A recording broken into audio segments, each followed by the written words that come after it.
we are going to be continuing today with our beautiful daisy painting, and we're just gonna see a little bit what happened so far and where we're going with this and how we're going to be going towards the end, finishing it up, polishing it, and etc.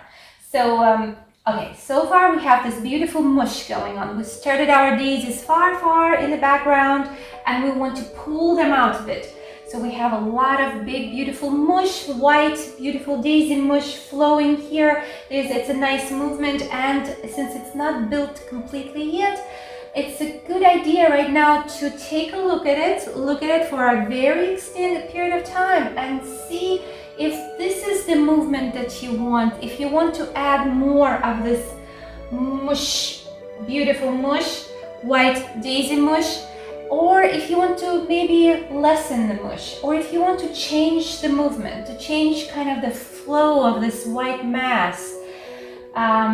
So that's where we are at. We're analyzing a bit because a lot of it, what we were doing here was more or less intuitive, was more or less you just like kind of went with the feeling, like where things should be, how they should be. Like we have a lot of beautiful textury, bumpy things here going on.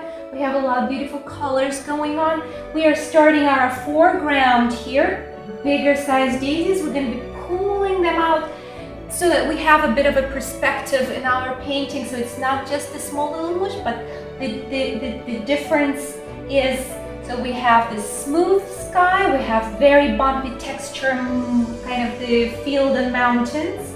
We have very juicy, thick brush strokes that we used for little daisy thingies.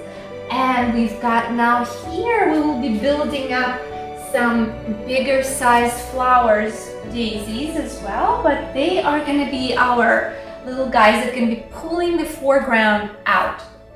And that will help us to build a perspective and depth in the painting. So the one thing I would like to mention, when we're going to start working on our bigger sized flowers here, I would like you to pay attention, to focus on not so much on the form and the shape of the flower, like anatomical structure of the flower itself. Rather, we're going to be focusing on the it feels like the flower, you know, like, yeah, it sort of gives us this atmosphere of the daisies, rather than, you know, you can count the petals, 1, 2, 3, 4. Oh yeah, these are the petals that's the daisy should have. So we really want to focus on this expressionistic version of a flower rather than the exact structural thing, because we really want to build atmosphere. We really want to build this beautiful sunny, well, sun is somewhere there, right? But contrast, beautiful atmospheric painting that will give a certain emotion and certain but rather than like, oh yeah, I know how to draw daisies. That's really not the point in general.